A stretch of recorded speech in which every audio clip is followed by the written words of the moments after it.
Everyone in the crowded cafe thought the old man in the simple gray coat was just another quiet foreigner passing through the city. No one cared where he sat, no one noticed when customers cut in front of him, and no one heard the soft sigh he released each time he was ignored. But when a shy waitress approached him, bowed gently, and whispered one Japanese phrase, his entire world stopped. It was the moment that exposed secrets he had hidden for decades, and changed her destiny forever. What did she say? Why did it break the billionaire who owned half of Tokyo? This is their story. The evening rush at Maple and Steam Cafe was louder than usual, clattering plates, hurried footsteps, impatient customers complaining about cold coffee or slow orders. But in the far corner sat a man who seemed untouched by the chaos. He was old, maybe in his late 70s, wearing a plain gray coat that looked too thin for winter. His hair was silver, cut neatly. His hands rested on his cane with unusual elegance. Yet nobody paid attention. To the customers, he was invisible. To the young staff, he was just another quiet man waiting for tea he hadn't even ordered yet. But to Hannah, the new waitress, he looked different. She had a habit, maybe a gift, of noticing things others missed.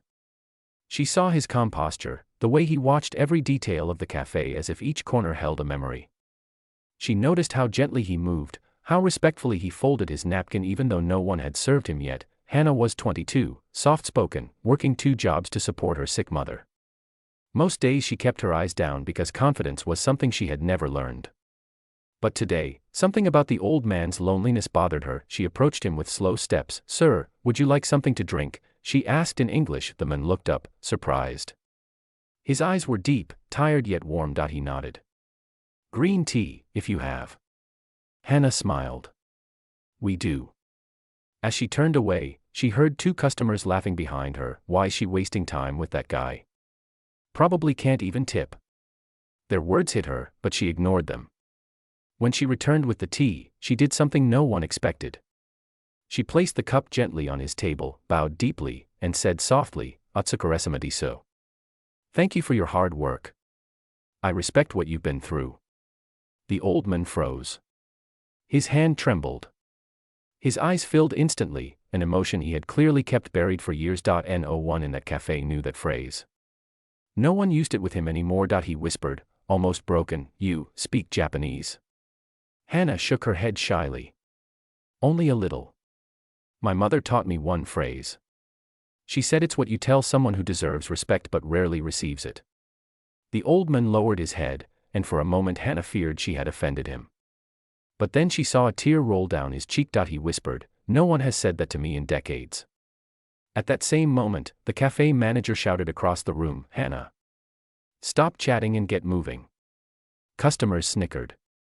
Hannah looked embarrassed, apologizing to the old man before rushing away. But he watched her with a strange intensity, memorizing her name tag, her tired smile, her resilience. No one knew the truth yet. This man was Kenji Sato, founder of the largest real estate empire in Japan. A billionaire. A man who once had thousands bow to him. Now, nobody even saw him, but one waitress had spoken to him like he was human, and that changed everything. The next day, the cafe buzzed with gossip. That old guy came again. Why? He barely bought anything. He probably likes the warm room. But Kenji didn't return for warmth. He came for Hannah. When she saw him walk in, her eyes widened. She rushed to greet him, but he bowed first, deeply, respectfully, like a gesture from another era. "Good morning, Miss Hannah," he said softly. "May I sit in your section?" Customers looked at each other, confused.